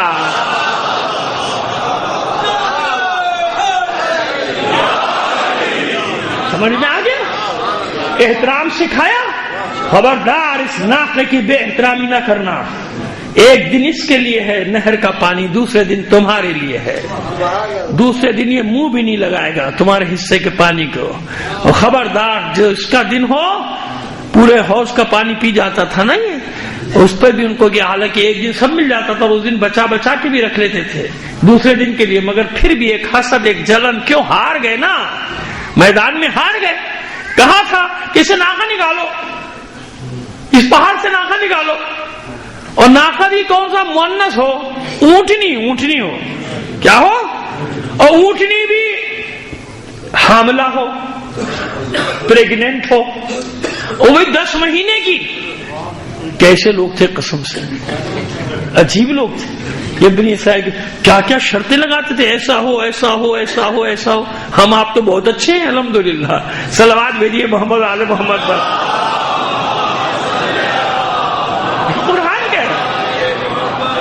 قرآن کے قصص ہے بھائی، قرآن نے فرما رہا ہے ایسا ہو ایسا ہو ایسا. جیسے وہ بڑی سال کا بکرا یہ ہمیشہ ایسے ہی رہے ٹیڑھے کے ٹیڑھے، گائے ہوا ایسی رنگ کی ہو، یوں اپنے آپ کو مشکل میں ڈالا. اور بھائی سیدھا سیدھا جو حکم تھا اس پہ عمل کر دیتے، کوئی بھی گائے پکڑ کے ذبح کر دیتے، کہتے نہیں نہ رو کے مارنا ہو، رنگ کیسا ہو، گھاس کھاتی ہے کہ گوشت کھاتی ہے، اڑتی ہے کہ زمین پہ چلتی ہے، مثلا طرح طرح کے سوال کیے جا رہے ہیں. اب اتنے پھنس گئے آخر میں کہ سب سے مہنگی خریدنی پڑی. تم نے خود ہی اپنی مشکل بڑھا لی بھائی.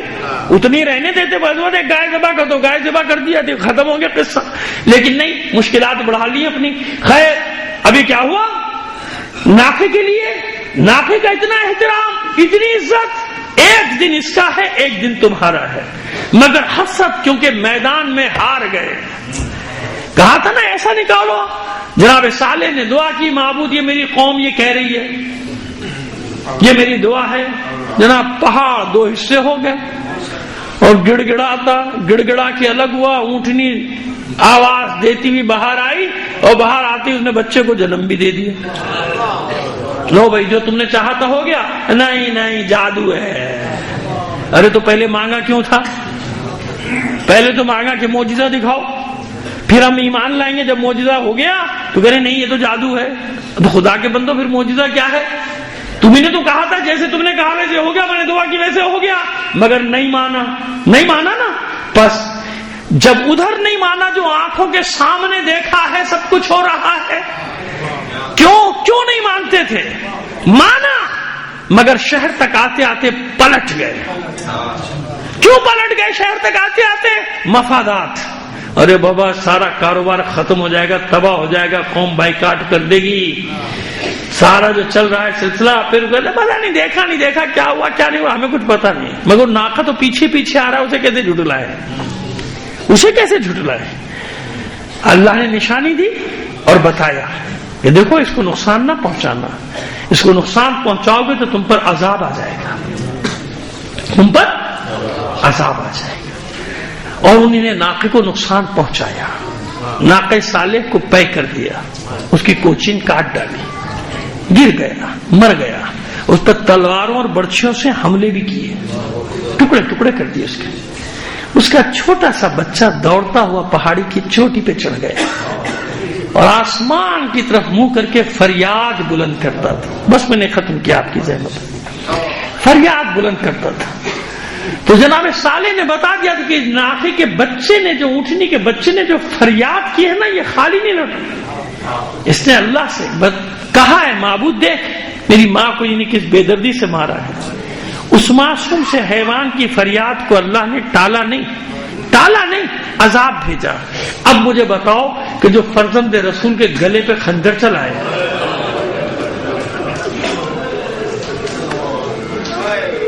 ایک وہ مصیبت ہے مسلمانوں کی کہ جو ثانیہ زہرا نے کہا تھا کہ آج کے بعد اب تم چین سے رہ نہیں سکتے, تمہیں معلوم ہی نہیں ہے کہ تم نے کیا کیا ہے, تم نے رسول کے بیٹے کا سر کاٹا ہے, تم نے نبی زادے کو مارا, تم نے رسول زادے کو مارا, چین سے نہیں رہ سکتے ہو. کربلا کے بعد سے آج تک فتنوں کا شکار ہو گئے. کیوں؟ حق کے نمائندے کو قتل کر ڈالا. اور رہیں گے, ساری نشانیاں دیکھنے کے باوجود یہ فتنوں ہی میں رہیں گے. اگر ہدایت پانے والے ہوتے تو وہ پردے غیب میں نہ جاتا حسین کا بیٹا, جس کا ظہور اب انشاءاللہ نزدیک ہے. کتنا نزدیک کوئی تعین نہیں کر سکتا. معصومین نے منع کیا ہے کہ جس نے وقت کا تعین کیا وہ کاذب ہے, وہ جھوٹا ہے. یاد رکھنا اس روایت کو, ہر معصوم نے منع کیا ہے. توقیت کہلاتی ہو وقت کا تعین کرنا, امام کے ظہور کے وقت کا تعین کرنے کو منع کیا ہے ائمہ طاہرین نے. جو وقت کا تعین کرے گا وہ کاذب ہوگا. یاد رکھنا کیا ہوگا؟ جھوٹا ہوگا. کیوں؟ بس علامات بتائیے کہ ہاں یہ علامتوں کو ذہن میں رکھو. یہ علامتیں جب آنی شروع ہو جائیں تو سمجھ لینا کہ زمانہ قریب آ گیا. اب یہ زمانہ قریب کتنا ہے؟ 10 سال ہے, 15 سال ہے, 5 سال ہے, 20 سال ہے, 50 سال, یہ مجھے نہیں معلوم, نہ آپ کو معلوم ہے. کیوں؟ وجہ صبح بتا چکا ہوں ایبٹ روڈ کی مجلس میں کہ وجہ کیا ہے. اس لیے حکمت یہ ہے جیسے موت کو تم سے چھپایا ہے, جیسے قیامت کو تم سے چھپایا ہے. اگر انسان کو اس کی موت کا وقت پتہ چل جائے تو 10 سال پہلے مر جائے گا گنتے گنتے. اب اتنے دن رہ گئے, اب اتنے دن رہ گئے, ابھی تو خوش ہوتا ہے نا کہ اتنا بڑھ گیا, اتنا بڑھ گیا. ہر سال سالگرہ منا رہا ہوتا ہے نا, پتہ چل جائے تو برسی منائے گا. زندگی میں اپنی برسی منانا شروع کر دے گا. یہ کم ہوا, 1 کم ہوا, 2 کم ہوا, لو پہلے چلا گیا. سمجھ میں آ رہی ہے ہماری بات؟ کہ حکمت الہی ہے, پوشیدہ رکھا. جیسے تم سے وقت کو پوشیدہ رکھا تمہاری موت کے, جیسے قیامت کے وقت کو پوشیدہ رکھا, اس لیے اس کو بھی پوشیدہ رکھا کہ کب ظہور کرے گا, تاکہ اس کی غیبت میں تمہیں امتحان کی چکی میں ڈال دیا جائے. امتحان کی چکی میں تمہیں پیسا جائے کہ کتنے باقی رہتے ہیں اور کتنے پیچھے ہٹ جاتے ہیں. اتنی سی بات ہے, بس یہ بات ہے. لہذا تم نے فرزند رسول کو قتل کیا. اب یہ فتنوں میں پڑے رہیں گے اور اس کے آنے کے بعد بھی اس پر ایمان نہیں لائیں گے, نہیں لائیں گے. آپ کی ضد میں ایمان نہیں لائیں گے, آپ کی حسد میں ایمان نہیں لائیں گے. علی کا حسد آج تک جاری و ساری ہے کہ نہیں ہے؟ ہے نا.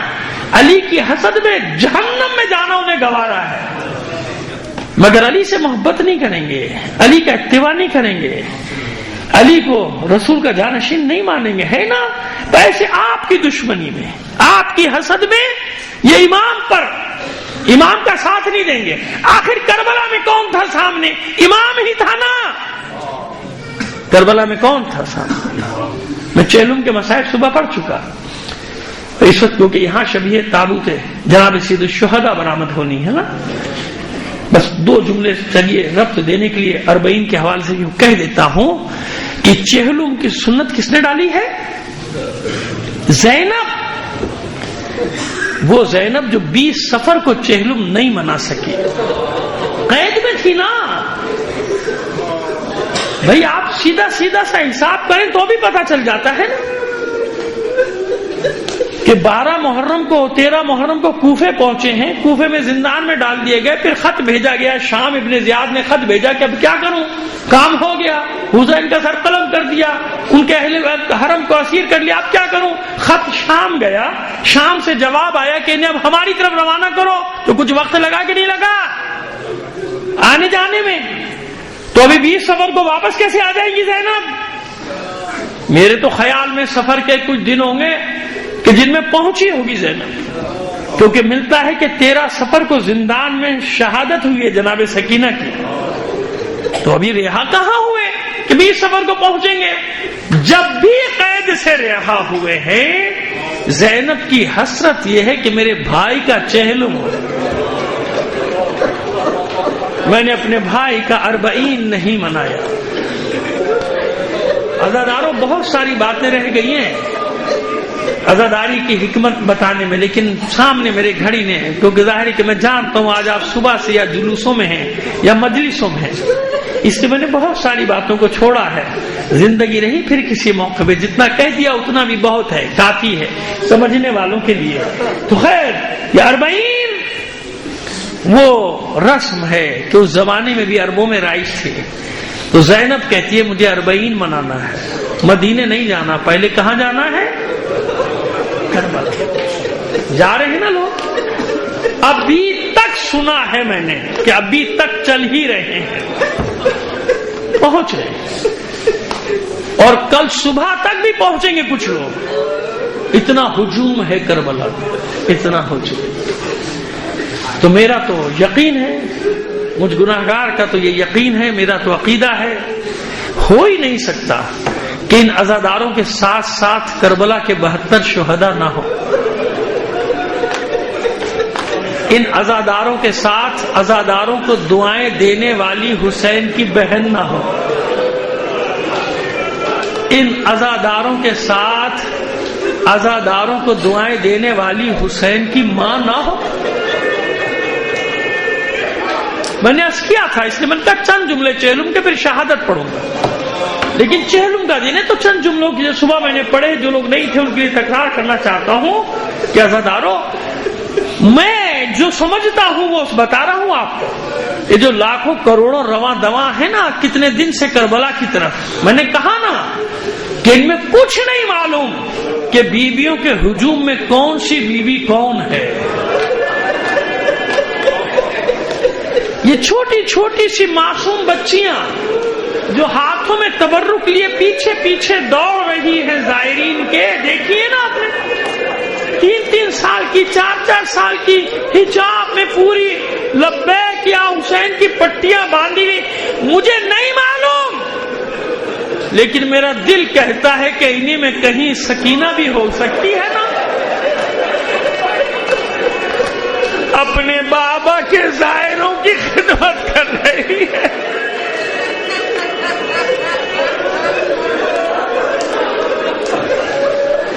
معاف کر دے پروردگار مجھے،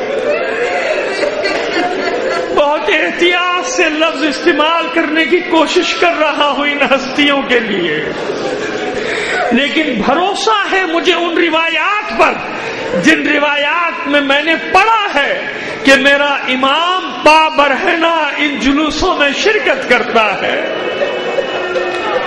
ان راہ پیمائیوں میں میرے زمانے کا امام ننگے پیر چل رہا ہوتا، ماتمی دستوں میں کبھی بچوں کے دستوں میں شامل ہو کے ماتم کرتا، ان روایات پہ بھروسہ ہے، مجھے یقین ہے کہ کیسے ہو سکتا ہے کہ ان کے ساتھ ان کے زمانے کا امام نہ ہو، ان کے ساتھ حسین نہ ہو۔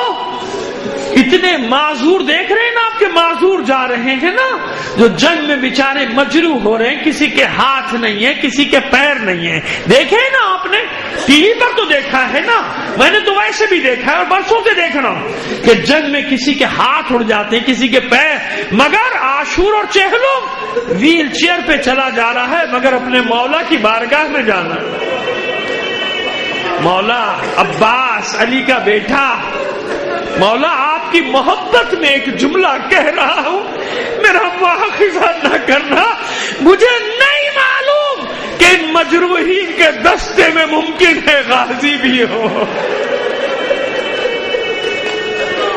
ممکن ہے میرا مولا عباس بھی ان کے ساتھ ساتھ جا رہا ہو، میرے مرقد کے ظاہر ہے، میرے مولا حسین کی مرقد کے ظاہر ہے۔ کیوں زینب نے چہلم کی بنیاد ڈالی؟ کیوں چہلم کی سنت؟ اگر زینب نے یہ بنیاد نہ ڈالی ہوتی تو حسین کا مشن، حسین کا ہدف کیسے حاصل ہوتا؟ اسی لیے لائے تھے حسین۔ زینب نے وعدہ کیا ہے، بھیا تو اطمینان رکھ، ایسا بندوبست کر کے جائے گی زینب کہ قیامت تک تیرا پیغام پہنچنے سے کوئی روک نہیں سکے گا۔ یہ چہلم جس کی بنیاد ڈالی زینب نے، یہ تو اس کے حکمت کا پہلو ہے نا کہ قیامت تک پیغام جاری رہے گا۔ اور دوسرا مسئلہ کیا ہے؟ زینب اپنی آنکھوں سے بھائی کا بے گور و کفن لاشا چھوڑ کر آئی، بے سر کا لاشا چھوڑ کر آئی، اور کربلا سے کوفہ، کوفے سے شام تک کی راہوں میں اپنے بھائی کے سر کو نو کے سینہ پہ دیکھتی ہوئی آئی۔ کہاں ہے ایسی خواتین؟ نہ ثانیہ زہرا سے پہلے کوئی مثال ہے، نہ ثانیہ زہرا کے بعد کوئی ایسی مثال آ سکتی ہے کہ جس میں کوئی بتائے کہ خاتون جس نے 72 جنازے اٹھائے، 72 جنازے دیکھنے کے بعد علی کے لہجے میں للکار رہی ہو یزیدیت۔ یہ وہ زینب ہے، یہ وہ زینب ہے کہ جب حسین رخصت ہو کر جا رہے تھے آخری بار، زینب نے گلے میں باہیں ڈالی، پھوٹ پھوٹ کر رونا شروع کر دیا۔ سید الشہداء نے روکا نہیں، بلکہ یوں سمجھیے کہ یہ کہہ دیا کہ بہن جتنا رونا ہے ابھی رو لو، ابھی رو لو، میرے بعد تمہیں رونے کا موقع نہیں ملے گا۔ کیوں؟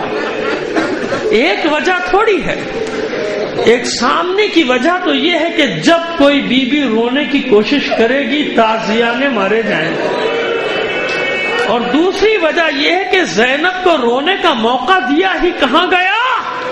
خیموں کو بچائے، بیویوں کو بچائے، بچوں کو بچائے، یا امامت کو جلتے ہوئے خیموں سے بچائے۔ اتنی ذمہ داریاں ہیں زینب کی، لہذا حسین نے منع نہیں کیا، بہن جتنا رونا ہے رو۔ اور حرم میں کوہرام برپا ہے، جیسے بھرے گھر میں کسی جوان کا لاشا رکھا ہوا۔ یہ ادنا سی تشبیہ ہے حسین کے رخصت ہونے کی۔ بیویاں ایک دوسرے سے گلے لپٹ لپٹ کر رو رہی ہیں، مولا کے قدموں میں سر رکھ رکھ کے رو رہی ہے، بچی دامن سے لپٹ کے رو رہی ہے، بابا کس کے سہارے چھوڑ کر جا رہے ہیں؟ کیسے کیسے خیالات ہیں جو بیویوں کے ذہن میں آ رہے ہیں کہ کیا ہوگا، اب کیا ہوگا۔ یہ آخری سہارا بھی میدان کی طرف جا رہا ہے۔ زینب کہا وہ صندوق میں سے میرا پرانا پیراہن لے کر آؤ۔ اپنے لباس پر اوپر سے وہ پرانا کرتا پہنا اور اسے بھی چاک کرنا شروع کیا جگہ جگہ سے۔ حیرت سے ثانیہ زہرا پوچھتی ہے بھیا یہ کیا کر رہے ہیں؟ یہ تو پہلے ہی بوسیدہ اور پرانا پیراہن ہے، اسے بھی جگہ جگہ سے چاک کیوں کر رہے ہیں؟ میرا مولا فرماتا ہے مجھے ڈر ہے مجھے قتل کرنے کے بعد یہ ملعون میرا لباس نہ لوٹے۔ عزاداروں میں کیا کروں، روایات کے جملوں کو میں بہت حذف کر کے پڑھ رہا ہوں، مجھ سے نہیں پڑھے جاتے، وہ الفاظ جو ہیں روایتوں میں لکھے ہوئے ہیں نہیں پڑھے جاتے۔ یہ ملعون کہیں میرے لباس کو نہ چھینے، اس لیے بوشیدہ کرتا پہن رہا ہوں کہ میرا لباس چھوڑ دے۔ میں نے کسی مجلس میں پڑھا تھا نا آپ کے سامنے کہ سنان ملعون نے کیا کیا تھا، ایک زرہ اتارنے کے لیے اس ملعون نے تبر سے اتنے وار کیے تھے کہ اس عالم میں بھی حسین کا سینے پر اتنے زخم پڑ گئے تھے تبر کے، اور ہر زخم پہ حسین کا جسم تڑپتا تھا۔ صرف زرہ اتارنے کے لیے اس ملعون نے اتنا تشدد کیا تھا حسین پر، جبکہ ابھی سر قلم نہیں ہوا تھا حسین کا، اس لیے پہن رہا ہوں۔ رخصت ہوئے، آخری بار بہن نے کہا اچھا بھیا میرے قریب آؤ، اور قریب آؤ۔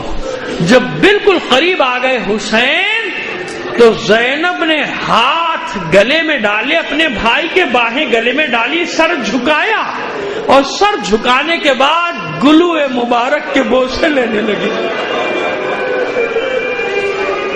پوچھا حسین زینب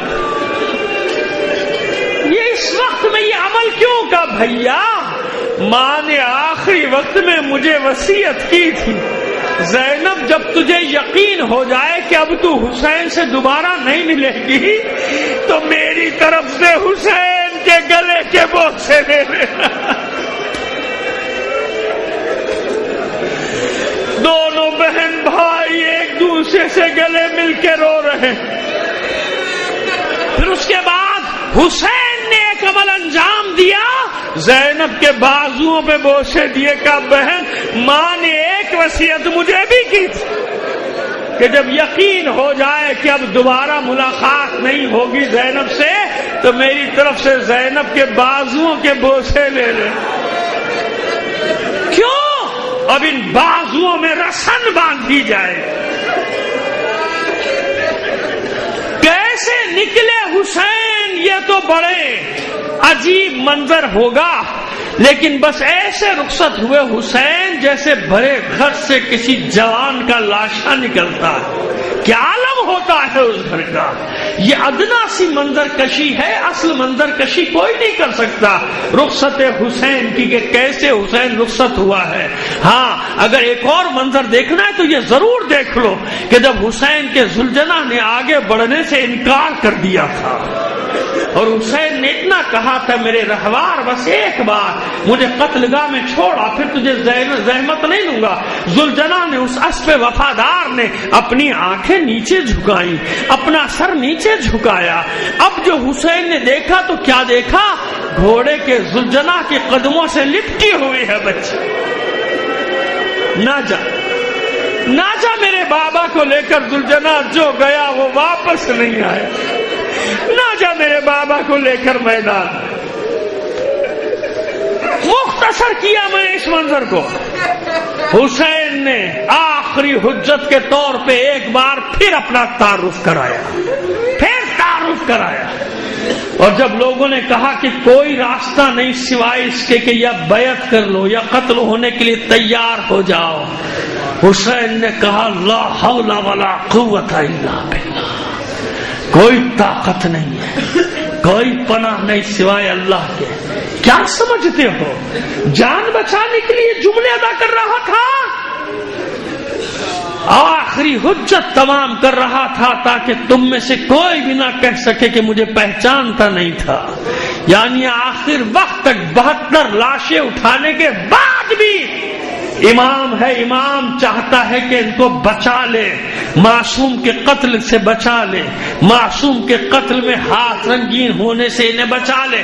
جنگ شروع ہوئی، 3 روز کا پیاسا، مکمل 3 شب و روز کا پیاسا، کیونکہ عزادارو اتنا تو میں جانتا ہوں کہ کربلا میں جتنا پیاسا حسین ہے کوئی بھی نہیں ہے۔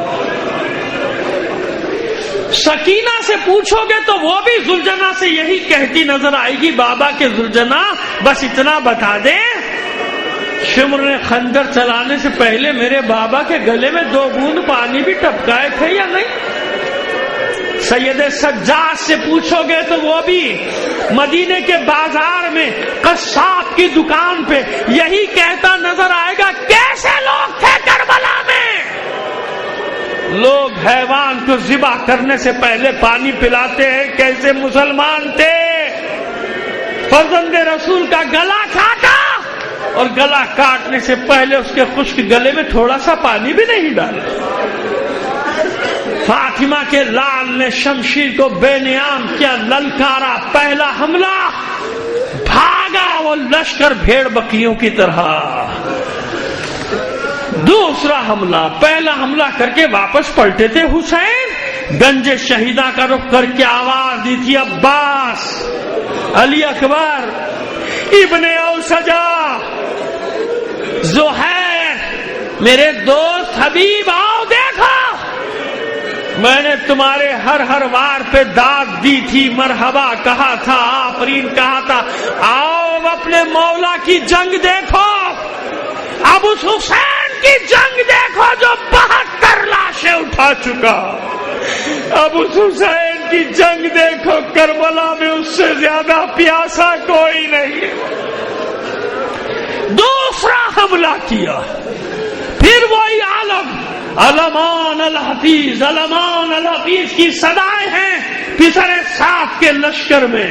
بتا دیا علی کے لال نے کہ اب بھی چاہوں تو تمہیں شمشیر سے تنہا زیر کر سکتا ہوں میں، لیکن عزیزو وہی مشیت الہی، یا ایتھا النفس المطمئنہ ارجعی الی ربک راضیۃ مرضیہ، اے اطمینان پانے والے نفس پلٹا اپنے رب کی طرف۔ اب آیت سے ہٹ کے جملہ کہہ دو، حسین پلٹا میری طرف، حسین تو نے وہ کر دکھایا جو کوئی نبی نہ کر سکا، پلٹا حسین، تیرا رب تجھ سے راضی ہو گیا، اب جو میں تجھے دینے والا ہوں حسین تو بھی اس سے راضی ہو جا، قیامت تک تیرا تذکرہ سب سے زیادہ ہوگا، تیرا ماتم سب سے زیادہ ہوگا، تیرا غم سب سے زیادہ منایا جائے گا حسین، بس اب تیری وجہ سے میرا دین باقی رہے گا۔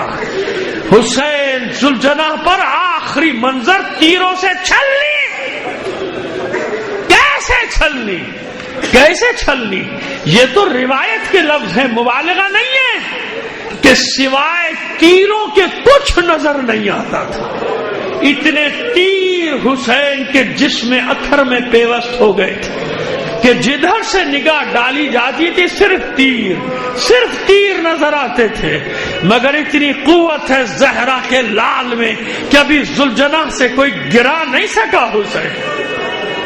بس ہرملا کو طلب کیا، ایسا کام کر، حسین ذوالجناح سے نیچے گرے، ہرملا نے آخری تیر کمان میں جوڑا، کہتا ہے کہ میں حسین کے قریب آیا مگر تیر ماروں تو کہاں ماروں، کوئی جگہ باقی نہیں بچی تھی جس میں تیر پیوست نہ ہو، میں نے کئی چکر لگائے، بس پیشانی پہ سجدے کی جگہ خالی نظر آئی، میں نے سامنے آ کر بالکل قریب سے پیشانی کا نشانہ لے کر تیر مارا، یہ آہنی تیر حسین کی پیشانی کو توڑتا ہوا اندر تک دھس گیا۔ بس عزادارو، اس تیر کا حسین کے سر اقدس میں پیوست ہونا تھا کہ زہرا کا لال ذوالجناح پہ ڈگمگانے لگا، ڈگمگانے لگا حسین کا بدن ذوالجناح پہ۔ ذوالجناح نے دیکھا میرا سوار گرنے والا ہے، اس وفادار جانور نے، حیوان نے اپنے چاروں پیر چیر دیے تاکہ بلندی کم سے کم ہو جائے، بلندی کم سے کم ہو جائے۔ عزادارو، حسین اس طرح سے زین سے زمین پر آئے، تیروں پر معلق ہے جسم اطہر، زمین پر نہیں لگنے پایا، اور تیر نہ بھی ہوتے تو زمین پر کیسے لگ سکتا تھا، نہیں لگ سکتا تھا حسین کا جسم زمین پر۔ کیوں؟ جب زین سے زمین پر تشریف لا رہے ہیں ایک ماں گود پھیلائے بیٹھی،